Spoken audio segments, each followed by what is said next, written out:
Kamusta? Ako nga pala si GH Tech at sa video na ito tatalakayin natin ang isasampang class action lawsuit labang sa tatlong pinakamalaking manufacturers ng DRAM na inaakusahan ng umano'y pagsasabwatan upang pataasin ang presyo ng RAM.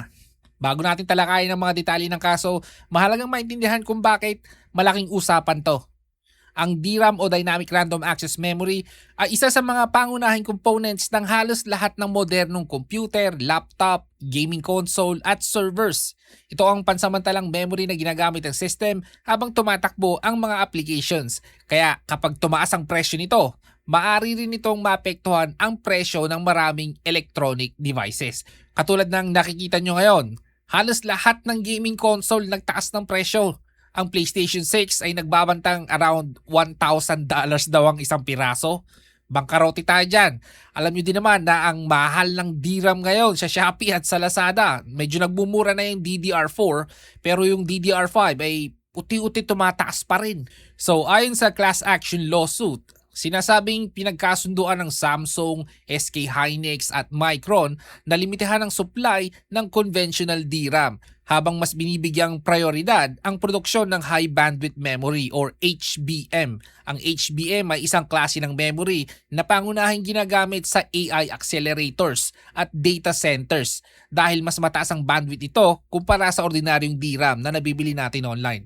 Dahil umano sa pagbabawas ng supply ng conventional DRAM, sinasabi ng mga nagsampa ng kaso na tumaas ng humigit kumulang 700% ang presyo nito sa loob lang ng 4 na taon.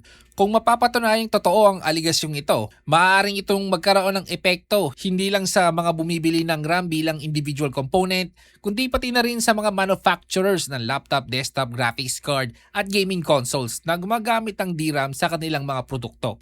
Isa rin sa mga binibigyan diin sa reklamo ay ang market share ng tatlong kumpanyang ito. Ayon sa isinampang kaso, Samsung, SK Hynix at Micron ang bumubuo ng mahigit 90% ng global DRAM market. Dahil kontrolado nila ang malaking bahagi ng produksyon, sinasabi ng mga nagsampa ng kaso na anumang sabayang pagbabago sa supply ay maaring magkaroon ng malaking epekto sa presyo sa buong industriya. At sasabihin ko lang din sa inyo hindi ito ang unang pagkakataon na nasangkot ang mga mokong na yan sa ganitong issue.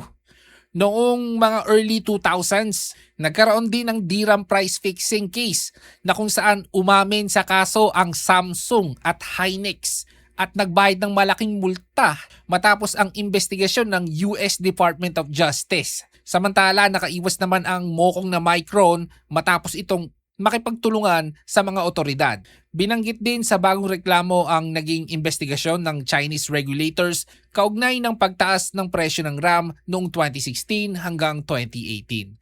Sa kasulukuyan, wala pang nilalabas na desisyon ng korte at nananatiling mga aligasyon pa lamang ang lahat ng yan. Kailangan niyong tandaan yon, aligasyon lang muna.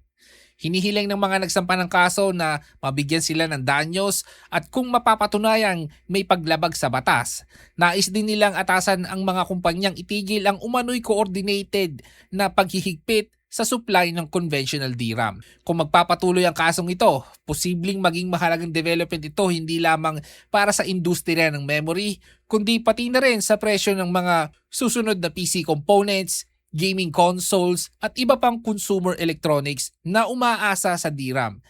Pero dahil alam naman natin na connected ito sa AI bubble na nagbe-benefit ang Amerika dyan, malamang isasang tabi ng US authorities ang kasong yan. Promise. Kasi baka ito ang mag-pop ng AI bubble.